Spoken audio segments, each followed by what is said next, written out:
What's up, guys? It's me, G, and welcome back to more Piklopedia reading. In the last part, we went ahead and started off our little Piklopedia adventure reading, and found out what Louis' nose is all about. And I can't wait to see more of it, because they're honestly great. They're amazing. But here we are. We're going to go ahead and start off with the Swooping Snitch Bug. Swooping Snitch Bug, Scarpanic Casparinus, Scarpanic family. The Scarpanids originally lived on the ground.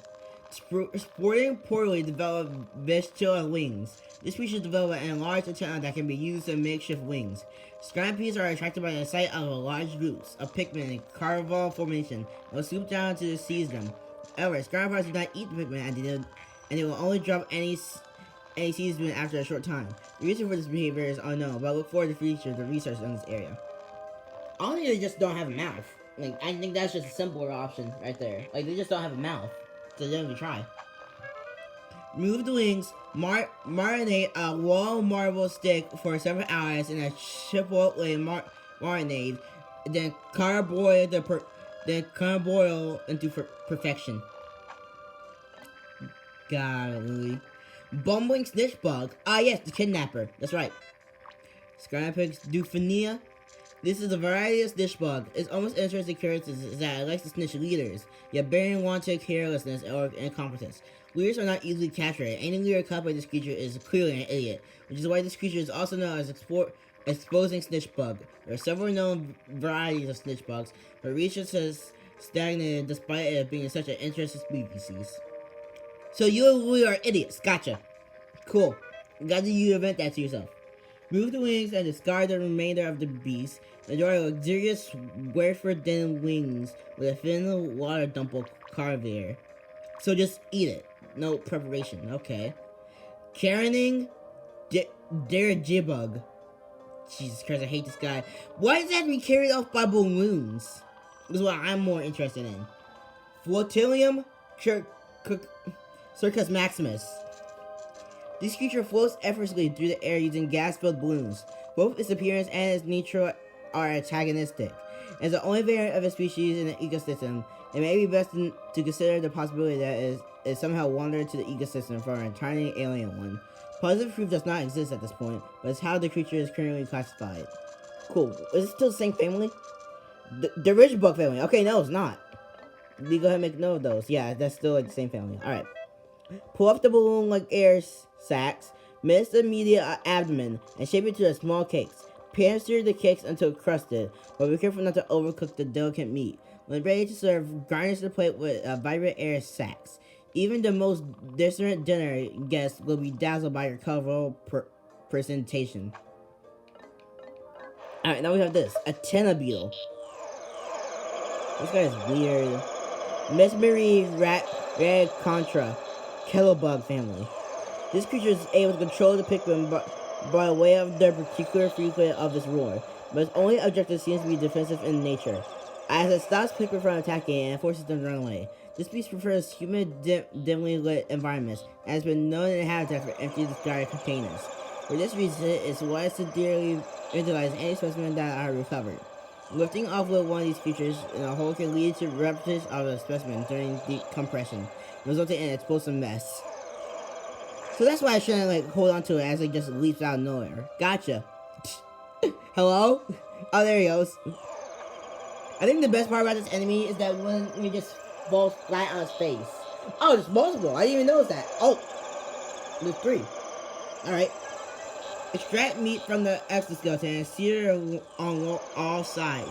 In the hot wok to seal in flavor. Top the dish off with a splash of spicy peanut sauce. Frick is peanut sauce. Lustrous spotted jelly float. What's a spotted jelly float? Cahalus Domptalium jelly float family. This native jelly float is indigenous to the region. Unfortunately, it is currently endangered, as its habitat is being overwhelmed by hostile invasive species. Aww, that sucks. Maybe you should thought twice before trying to kill me. That's a thought. Similar in taste and texture to gelatin, this jiggling mass of jelly can be sculptured into all kinds of creative shapes.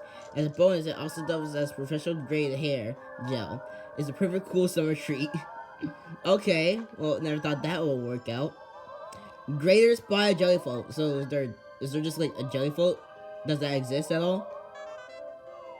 Because there's Vortexia, jellyfloat family. This coloration is the most noticeable characteristic of this floating life form. This invasive species is not only native to the region, having appeared to have recently arrived on the wind currents. This luminous organs at top its head attract prey, which then sucks it up and consumes it in the lower off Earthers or jellyfish. The jellyflow's tentacles do not have nematocs, so there are no danger of touching them. Oh well, that's nice. I'm glad I can actually like touch this creature and not get zapped 10 times. Glad to know. Like a fine cheese, the aroma of this food flavor can be oppressive, but flavor must be experimented to believed. Also makes an unforgettable non-dairy spread. Ew. Dweevils. You and Submerged Castle, I hate you. Besides that, I lost nothing else to the Dweevils. It's only the electrical one. Because why does electricity insta-kill? Last time I checked, electricity paralyzes. I don't know about y'all. Fire Dweevil, Macarigna Denimans, Dweevil family. Members of the Dweevil family are known for carrying objects of astounding size to their backs, then mimicking them. The fire dweevil is one species in this family. Generally, this is a very gentle insect that feeds on grass nectars. But when it's faced with danger, the fire dweevil ignites flammable inner gases just out its jaw and spews sporing flames. As this creature makes this rather dangerous insect, it is not best to linger directly in front of it. The search for our gourmet, high-protein salad topping alternative to bacon and bits is over.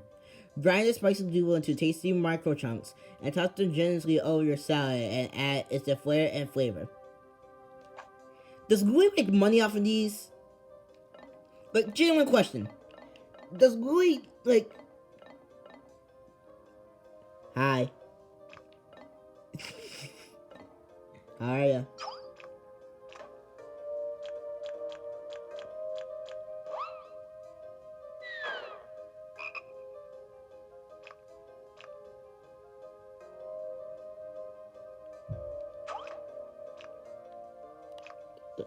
Frick did that go? Raven? Oh, for some reason. Okay. Hi. Oh my god, it has eyes! Whoa! I actually never. It has eyes! I thought just the red circle was its eyes, but no! Holy crap, that's actually very cool! Is it the same with you? Wait, hold on, come closer. I need to see this. I'm actually very interested now. Dude. Wait, why is this... Aren't they supposed to be red? Why is his feet white? Wait, aren't their feet red? Am I getting something confused right now? Because I remember I like made a drawing of a Wallywog. I remember their feet being red. Am I mistaken?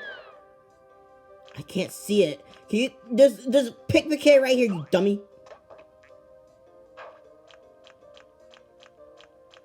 Man, I wish I could zoom in. Okay, well, that's actually... You know what? Fine. Whatever. Annoyed Dweevil. I hate you. Madris Volcula. Members of the Dweevil family are known to be carrying objects that stand the size of the backs and mimicking them. The no is one species of the streamline, they have no particular preference for which objects they carry on their backs, as they will carry anything they can lift. They boast internal organs that generate electrical charges, which the anti-dweevil will releases when it senses danger. Okay. So I assume most of these are basically just going to be the same. Raw anti-dweevil makes for a forgettable sushi treat, but if not prepared by any expert in hand with exacting precision, consumption could result in a jolting electricity explosion of apocalyptic proportion. Yeah, this again, does Gooey make money off of these? Because why else would we be making these notes? Like, you could do this. You could do this. You not see how good this is? Is anyone really gonna do this?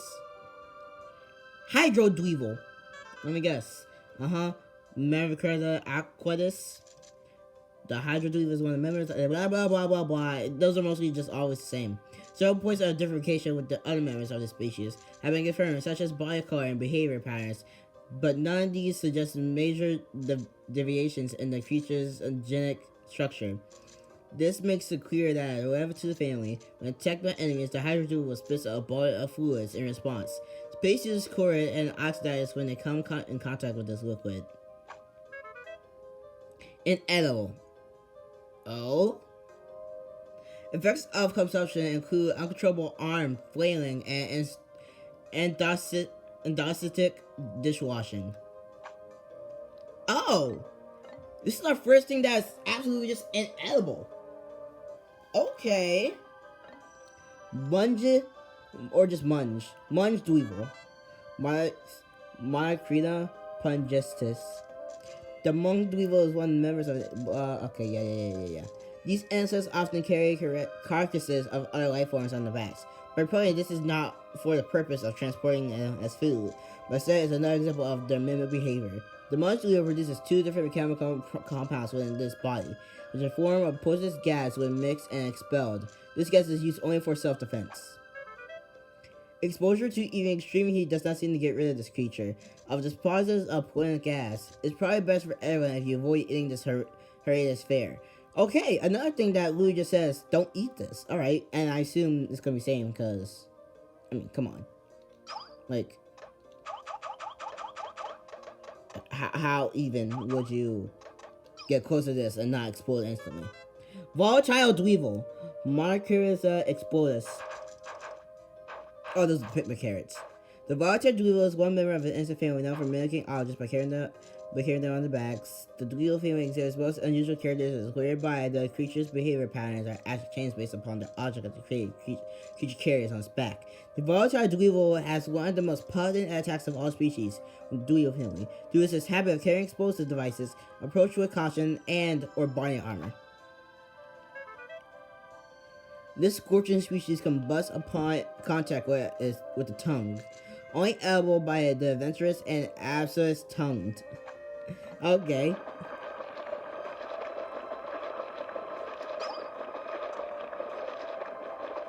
Why?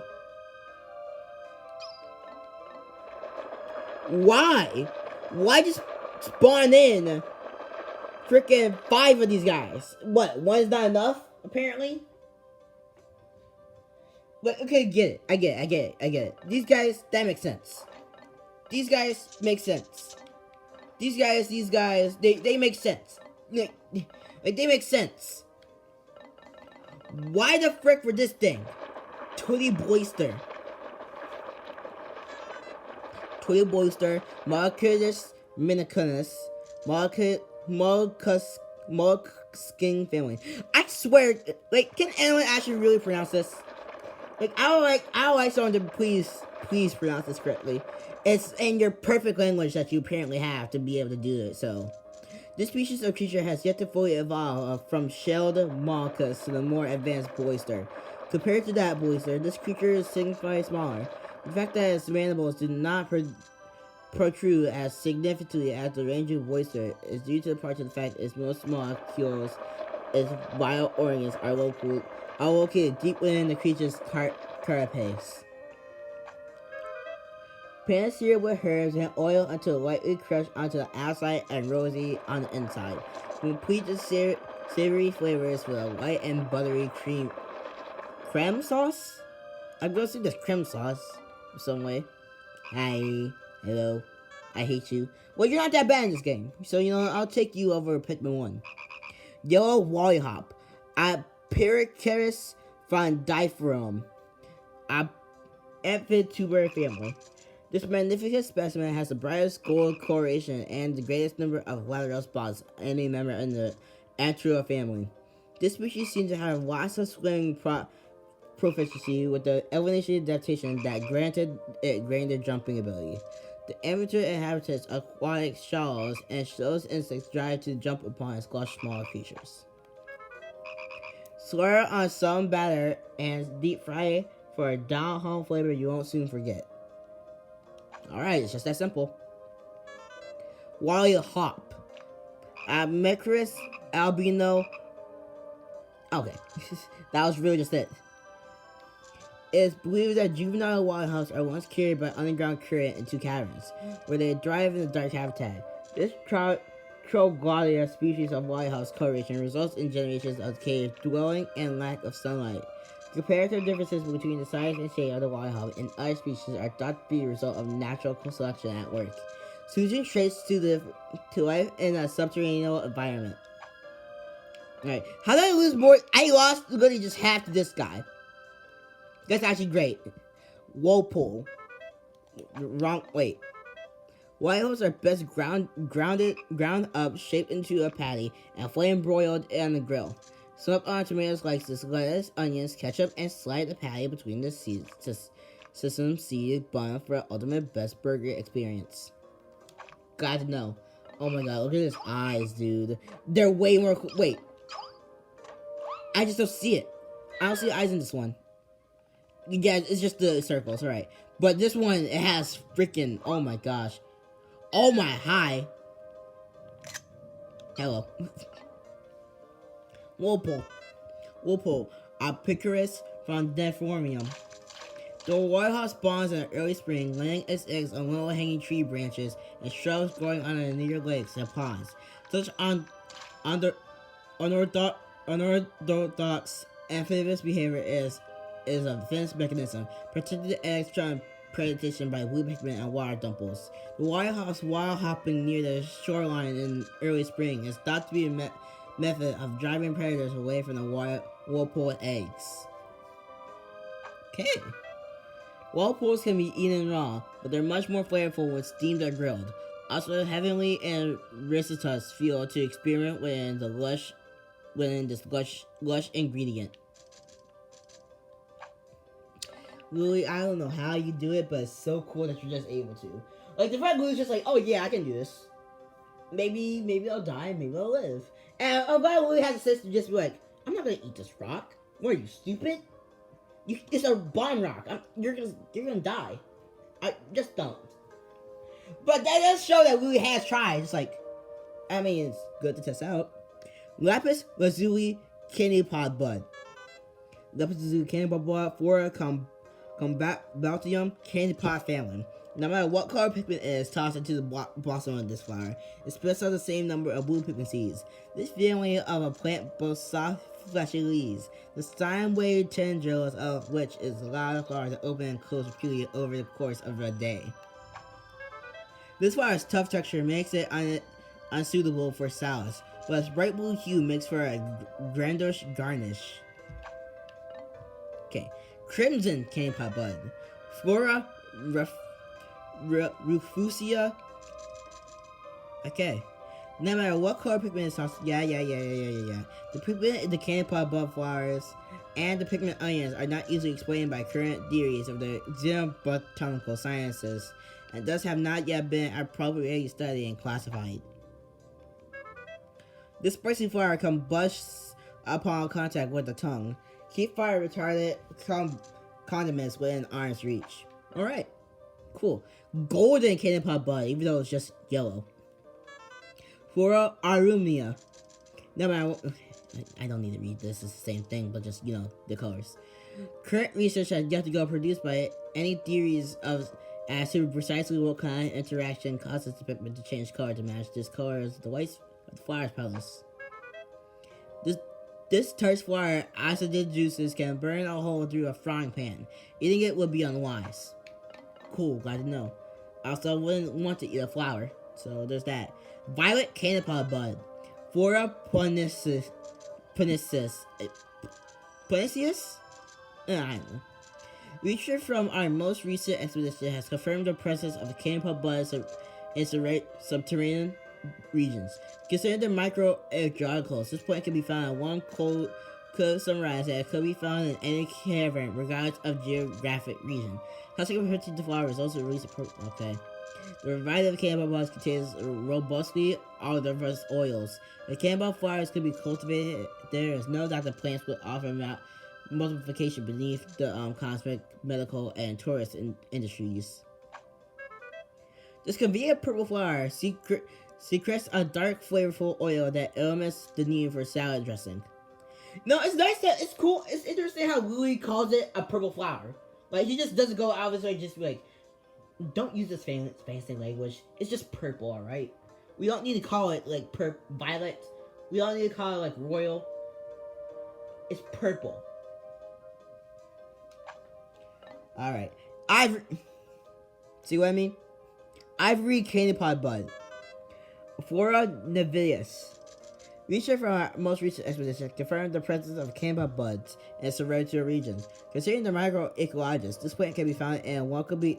Okay, that's just the same. Okay, that's mostly the same. In many cases, plants with small leaves typically have limited photosynthesis capabilities, and thus must find alternate means for obtaining nutrients with parasitic and predatory behavior. The most common, the canopy bug could be considered one such example. This is a source of flowers spoils within seconds of picking, making it unsuitable for cooking. I love how it's not even long at all. I mostly don't have to scroll down. I could just be like, oh yeah, this is just it. Don't even bother. Queen candy pod bud. Flora Regina. This specimen constantly changes colors. When the Pikmin is thrown into it, it shoots out seeds that match the flower's coloration, the pigment the Pikmin landed inside of it. The number of seeds shot out is always greater than or equal to the number of Pikmin thrown in. It can be said that this is a completely baffling plant, and many mysteries remain over precisely what sort of relationship it is with the Pikmin. It will also appear that Pikmin gain all of its benefits from the relationship. Perhaps it's simply a different variety of Pikmin to begin with? I don't want to go that far, honestly. Eating this flower leads to spectacular, breathtaking indigestion. Okay, glad to know. Creeping chrysanthemum. Wow, that's a name. Caraxcum rovinia. Chrysanthemum family. Like Pikmin, the creeping chrysanthemum is a member of a group of creatures with auxiliary root structures. This creature is known as a mimic, but because it is actually a form of plant, its label is not entirely accurate for unknown reasons. The creeping chrysanthemum's mimicry does not fool Pikmin, perhaps because they share similar heritage, and relies on preying upon other creatures to provide subsistence, so it has no need for leaves or photosynthesis. Generally speaking, the role of plants within the ecosystem as a production species, and thus plants are generally found at the bottom of the food pyramid. However, on this strange planet, the line between producer plants and consumer plants is blurred. That's true, because this is literally just a plant eating plants or giant creatures. When diddly sliced, this predator's sizable bowl makes a sumptuous pizza topping. Really? The mouth makes, like, a nice touch? I mean, it has to be made of something. Yes. Skitterleaf. Skitterleaf, Rus subdobicans. Skitterling family. The skitterleaf is a relative of the pollen skitter that sheds its wings and adapted it to life on the ground.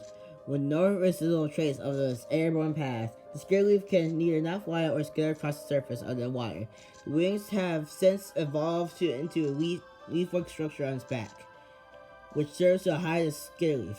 Throughout mimicry, it appears quite effective, as few predators can't see through its clever disguise. The superb amalgamation of juicy meat and leafy greens ensures that the skitterleaf will be the new spinach. Okay, wow. Amar spectrulids, which are just butterflies. No, they're just butterflies. Finistari primatus, Flirby family. When strolling through the forest of this planet, clouds of these creatures are seen dancing overhead. Like flat petals shifting in the breeze, the sight of a Flirby dancing in the lush green undergrowth is unforgettable. Wearable collectors drool over specimen sample boxes lined up in order, highlighting a slight color gradation changes from blue to red to yellow. Such items fetch particularly high prices at auctions. Spectrals don't provide a lot of meat, but they still just elegant wings are surprisingly tasty, particularly when expertly prepared with a sweet candy glaze. I don't want to eat a butterfly. I can, but then I'll feel guilty. Anyways. Wait, they have mouths. Is that? They have mouths. I wish this wasn't so bright. Literally, guys, I'm not joking. I literally see what's on your screen right now. Like, it's so bright. Oh my god, the glasses, guys. Okay, we'll stop looking at that because it's actually making me, like, hurt. Ow, it's actually hurting my eyes. Nectara fatus, Honeywood's family. This white life form drifts effortlessly on the winds. Upon death, its physical structure instantly collapses, and as the creature is particularly exclusive and difficult to catch, no separate specimens have been acquired as of yet. If we could simply recover a life sample, research of this species will likely proceed more smoothly. Although the eggs are small, the yolk has a distinctly bold and tangy flavor. Try testing a few in a pan along with a choice of meat and fresh vegetables and cooked up country scrambled. Mamuta, which literally looks like a Zelda boss. Hold on a second, wait, hold on.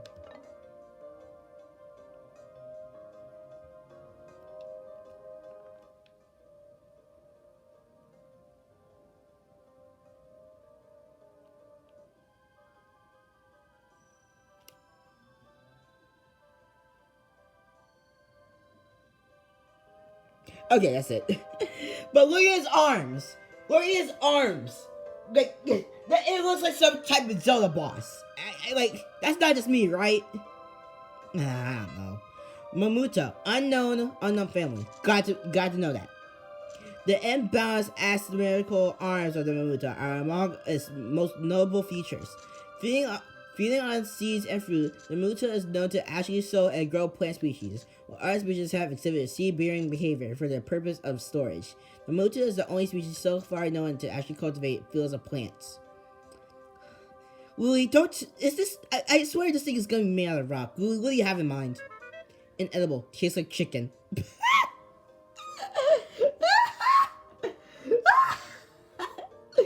Okay, I'm glad Lily didn't try to eat a Mamuta whole. That's my only glad thought. Lily didn't try to fully eat this thing. Just like, no, let me grab a hammer. Also, inedible tastes like chicken. So I can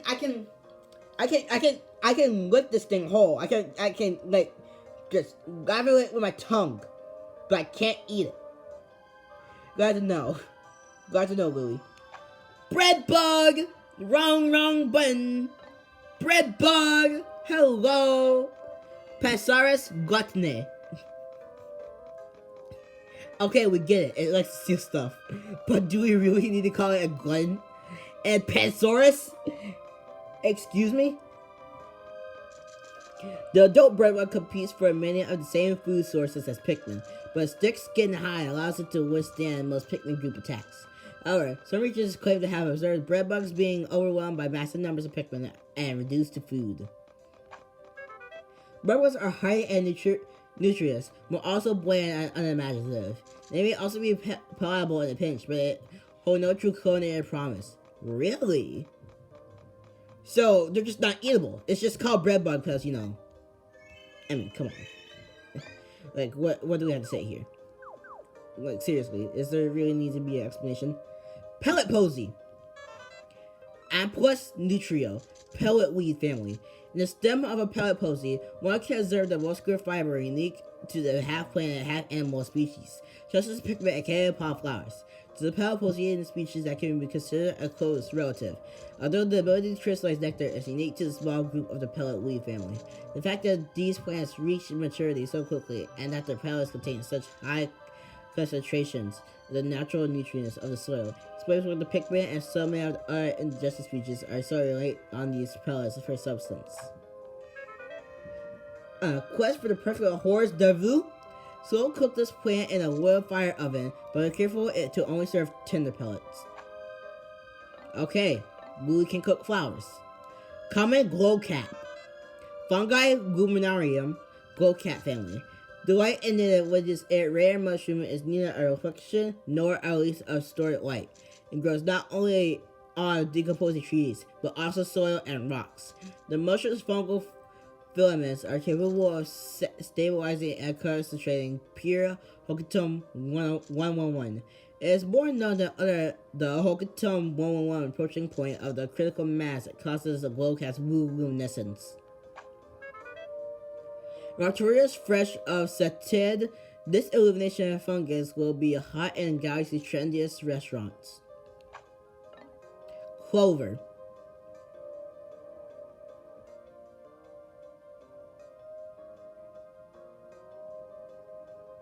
I mean, he's not wrong. Quaternius infectum. Ah, that's funny. Quaternius because four-leaf clover. Clover family. Okay. This is a naturalized species. These plants are extremely persistent, and with the assistance of symbiotic fungus that grows on its roots, the species is able to survive even under drought conditions. Typically, it leaves to come in groupings of 3, but intense impact on leafing stem early in the development cycle can result in exciting rare four-leaf cluster. Mildly poisonous, mildly poisonous, may result in nausea, headache, fever, fatigueness, chest pains, paralysis, loss of bone, Jesus Christ, dysentery, moodiness, feral rage, sauciness, dilly-dally, strokes of brilliance, and ultimate doom. Oh, okay. Remind me never to try to eat one in real life. Like, ever. Pigwort. I like that name, for some reason. Scropolia xenaminum. For the wort family, this plant offers an excellent example of non-native species introduced into the ecosystem by some unknown method. Upon introducing, it quickly establishes a foothold and adapted to the new habitat. This plant's distinct flowers usually exhibits a stunning blue color in early spring, but recent field has recorded specimens displaying a deep red hue.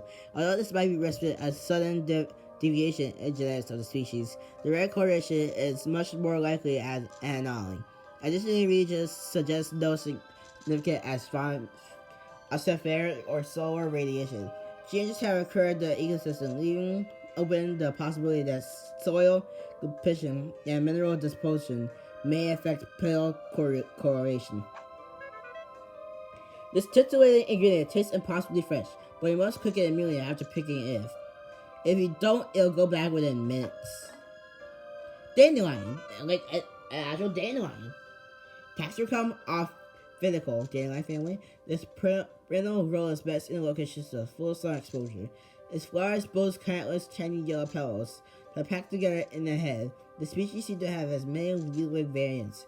As petals so more detailed, research into plants would be best left by botanical research specialists. Young leaves are only suitable in garden salads. Use the flower to add color to your dishes. I mean, he's not wrong. Seeding dandelion. Taxicum vetuus, dandelion family. It is believed that this plant produces tufted seeds with a parachute-like arm, which allows the seeds to ride gently on the wind. This increases the disruption range of the plant considerably. Dry roasted and finely ground, the root of this plant makes passable coffee suitable. Okay. Horsetail. Horsetail equestris ventricu. This variety of horsetail is frequently in regions with low nutrient content in the soil. Like most other plants, this particular species propagates itself through the release of spores. Remove and discard the primitive scaly leaves, then blanch the tender stalk in a buttery broth. Foxtail. Vulpes cauda. This plant remains erect after withering and losing its color, so it can only hypnotize about the true color that plant's plumage. However, the local soil analysis indicates tracks among of dormant seeds, making it not hard to imagine that the area will stick with these plants in summer. Also, foxtail family. Inedible. Plagues victims with pollen, debilitating cramps. Glow stem, which is really not really,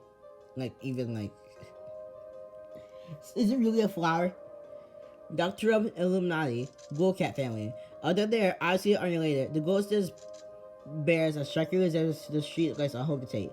It is highly possible that the glow stems could be developed as some unknown civilization beyond the scope of our imagination. Inedible. Known effects include uncontrollable episodes of impromptu breakdancing. Okay, maybe I will eat it. I might as well eat that. Who would want that? Margaret. Luminous Crocus Chrysanthemum family. You know, actually, yeah. These are the flowers that, the chrysanthemum mimics. This plant's delicate yellow flowers often inspires waves of nostalgia, giving a bittersweet feeling to any who gazes upon them. Can be eaten fresh out of the soil, but it's much more flavorful when incorporated into a heavily veggie lasagna.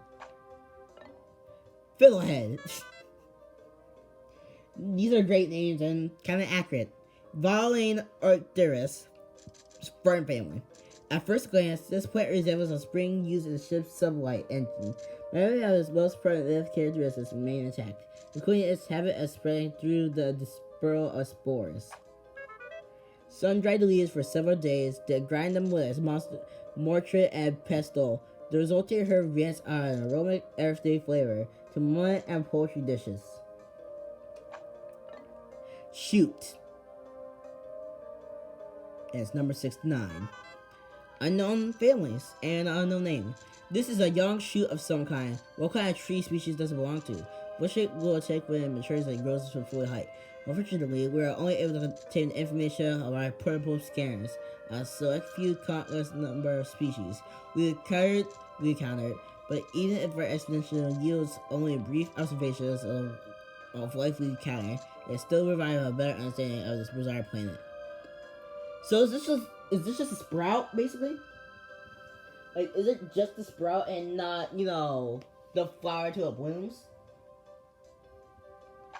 That's what I assume. An edible and yet strangely delicious. Okay, thanks for that. Now, we're getting to the bosses. Empress Bowblacks. Oculus Matricia, Grubduck family. Initial observation placed doubt on the capability of a grubduck family to support a strong ant or beetle-like social structure, but recent studies show how the family is capable of such complexity for brief periods when certain external parameters are met. The egg sac of the largest female grubduck will then strange swells of dramatic proportions in response to environmental changes, such as the sudden depletion of prey species. The female will take on the role of pack matriarch. Also, in pack alpha formation observes the newly males are not involved in the species representation, undergoing natural sex changes. The characteristics of such specimens are quite intriguing indeed.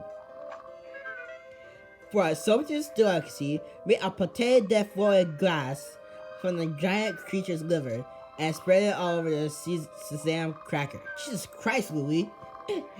First you want me to kill it. Now you want me to eat its corpse. What's next? Brewing Snagrit. Also, by the way, Empress Boeing still holds the title of my most Pikmin killed. Cerberus Aconodil, Snavian family. I get it. Snavian, snake. I don't know the other.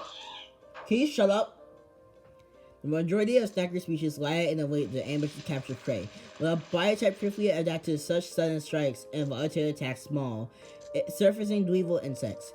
Disrupted across a relatively wide range subspecies of snagger suited to the varying soil conditions have emerged, making the snagger the most geographically represented species besides the bulborb. Visually resembling the burrowing snagger is a burrowing snarrow, the range of which particularly overlaps with the snagger's range. While the two may appear similar, when pulled from the ground, they can be distinguished by the presence of absence of tail and wing markings. Slice the serpentine torso into thin melodons, skewer on a metal rod with a hook to take onions, and barbecue over an open flame. Beady Longlegs. Beady Longlegs. Satyrovigna amoris, Arachnor family. Although this creature was commonly associated with spiders, it is actually a result of a separate evolutionary line of ancestral features. Since the spherical body section are supported by the creature's legs carries most of its internal organs, there appear to be no other features that will correspond onto the head or abdomen. Makes sense. Poisonous consumption results in a prolonged Right in, uncontrollable mirth. Good to make note. Emperor Bulbwax, the worst boss in this game. Like, honestly. Like, I just had to say that. Like, not even just because he gave me a hard time with perfecting the last challenge in this game. He just sucks. Like, he's so easy now. Which I hope in Pikmin 3... Well, actually, there's no... Like, way to... Okay, you're actually shaking the screen. It's annoying me. But just the off case, like, something like him is in Pikmin 3. I hope they're, like, very, very hard. Because this guy was easy. Oculus Supremus.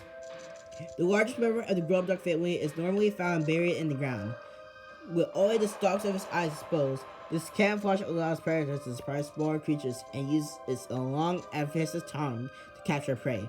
The thick, height, and angular hump give the organisms a distant rock-like quality. During the rainy season, moss grows freely on its hump, making it nearly impossible to distinguish this lethal predator from a stone. To prep the tug for cooking, marinate in olive oil and chop into cubes. Stir in a pot with carrots and potatoes, and chives cover it and simmer over a low heat for several hours. Accompany this mouth-watering russet stew with a hearty roll. Giant bread bug. Oh my god, I can hear his theme. I can hear his theme by just him walking.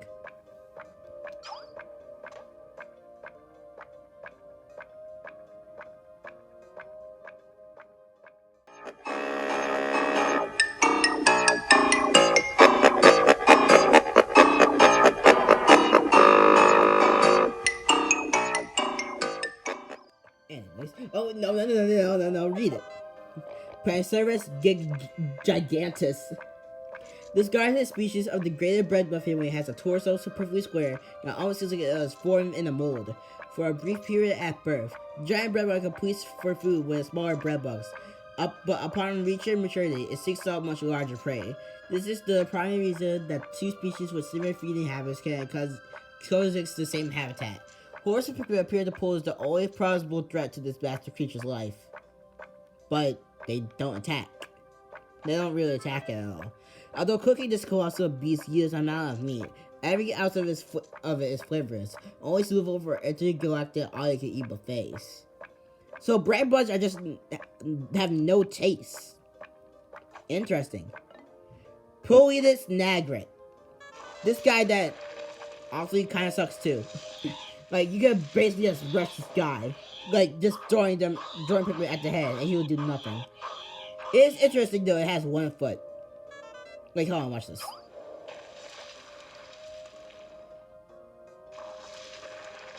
Yep. You're gonna go ahead, get up. Jump out. Now if I just, like, toss, one over there. He's good. Okay, never mind. I was wrong. Wait, if I just throw it, lost them. It's somewhere we can't reach, possibly. See it there. Now he's gonna move.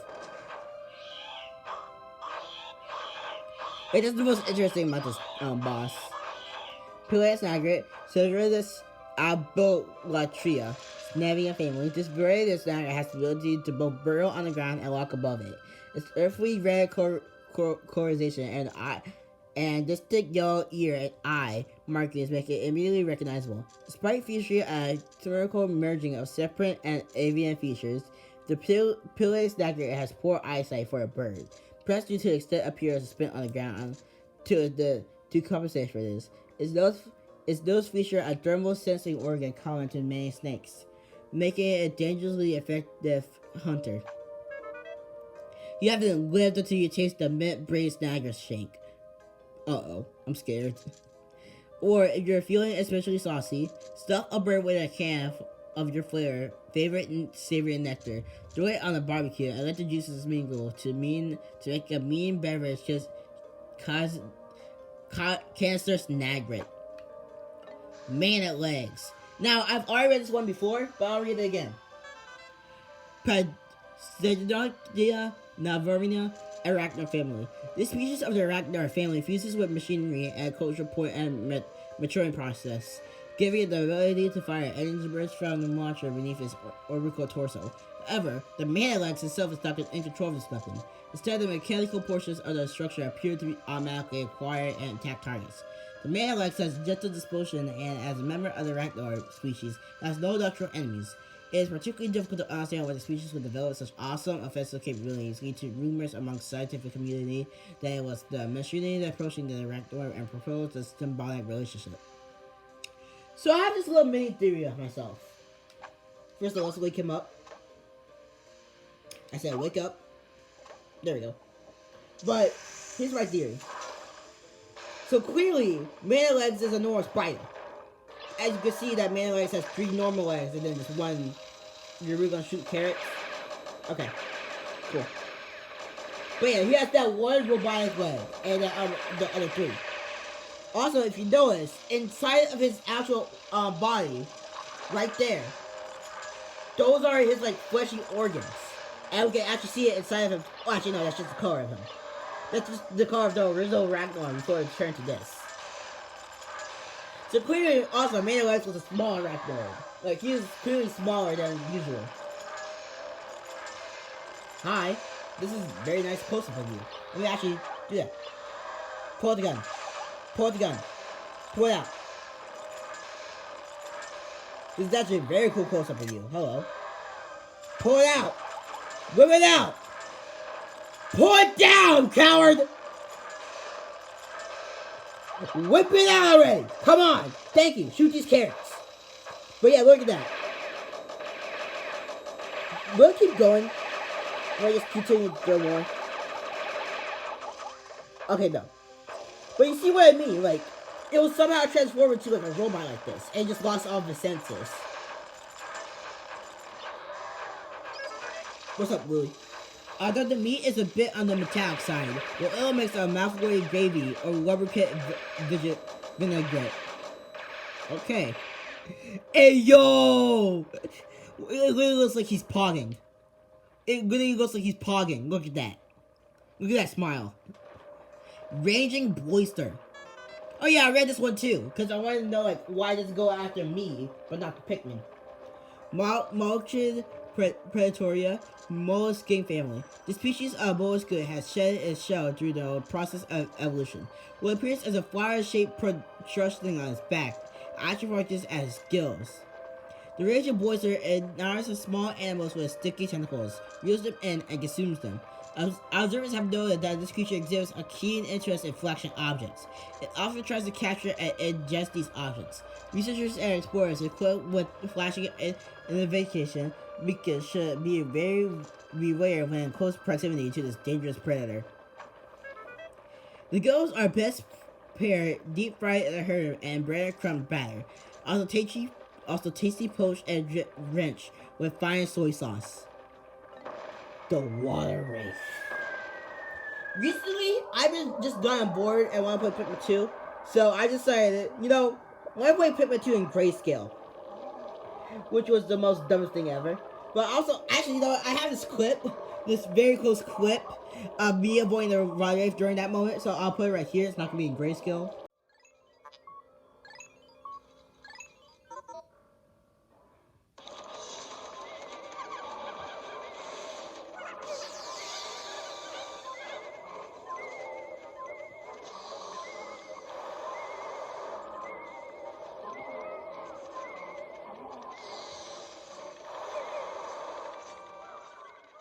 Right now, so put it right there. Man, that was close. But I have this little awesome mini theory about the water wraith as well. It's nothing too big, but something interesting, I'll say. Abhebo sapiens, unknown family. All that's known about this creature stems from a few sites deep underground. All important sites feature the same core the set of details. A giant viscous form with clear hazy sheen, unlike hard candy. One theory holds that maybe an ectoplasmic incarnation of a kind of physics phenomenon, but as is usual, the case with such theories is very difficult to prove. All witnesses report being suddenly overcome with fear upon sighting this creature, approaching a state of panic and near insanity. In fact, every report contains the explanation about extreme vague details, which has led to suspicious, exhausting, and fear have caused a simple natural phenomenon to be viewed as a living creature. Now, here's where I come in. So, in case you somehow don't have common knowledge of just looking at stuff, it's clear that the water wave has no eyes. Also, hello, hi. You're getting too close to the camera, buddy. But it's clear that the water wave has no eyes. Here's my little thinkable thing right here. So the water wave is blind. It just moves around and it always hits this when it stops and hits a corner or something. And it just turns wherever it wants. Here's the thing though. It fears purple Pikmin because not to get hurt, but it does not see what at all. So far, it just knows that it's okay and everything's good. Until a purple Pikmin hits it, then it knows it's in danger and it doesn't know what's hitting it. And that's why it instantly cowers away, because it just knows it's in danger all of a sudden.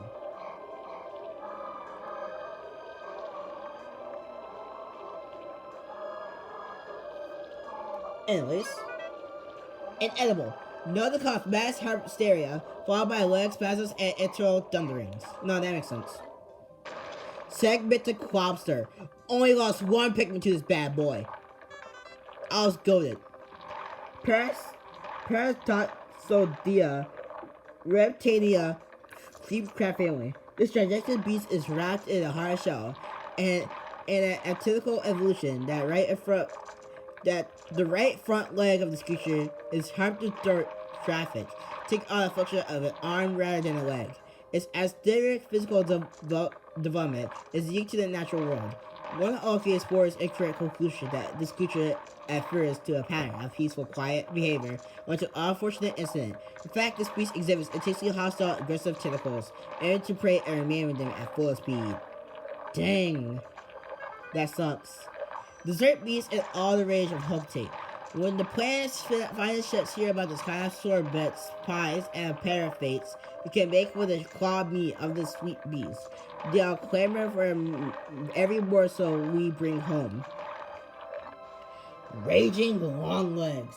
At first, I really thought that it looked like a heart. Like just a pulsing heart, but no, that's just a pattern on it. Or it could be his veins, because it's raging. Which, makes sense. Wait, hold on, 56. Never mind. Okay, I was wrong. It was raging long legs. Man, for some reason I cannot count. I guess I just can't read. I can't read numbers apparently. Parastivida. Okay, it's just the same thing. Eitner's boasts of a wondrous biological composition with a silicon-based exoskeleton, and inner is coated with amenable heavy metals. However, much about these creatures remain a mystery, as species regularly explode when they are dissected. These explosions produce scorching flames that completely melt and internal organs, leaving us with disappointment lacked with information on the inner workings of the species. We must await the development of new dissection process and more specialized research before we can better understand this enigmatic creature. However, the following observation notes have been recorded appears to be leaving terrain for some unknown purpose. The location of eyes and ears are not really apparent. Use of this specimen may yield new research opportunities. Neither boring nor can diminish this creature's overpowering musky scent. All suitable for serving the unpleasant in-laws. Wow, Louis. And finally, Titan Dweevil. Now we read this with Almar, we have not read this with Louis. Maculae the Gartanium, Dweevil family. The largest member of the Dweevil family, this fearsome predator carries protective components that frequently exhibit offensive capabilities. An evolution that may be attributed to a mere chance. Another evolutionary theory that is consists of the objects carried by a tiny dweevils contribute to possible gene splicing. While other dweevils do not seem to choose the objects they carry, the tiny dweevil appears to prefer shiny objects above all others. Now, Louis, how would you eat this thing that you were on top of? Eaten raw, this predator's luxurious legs are bold and full of flavor. What a satisfying crunch. And that's it. That's the full Piklopedia and Treasure Hoard Red. So, thank you guys so much for watching. And next part will be just the end of Pikmin 2. And I can't wait to see y'all for Pikmin 3, whenever that comes. Alright, I'll see you guys next time. Bye, everybody.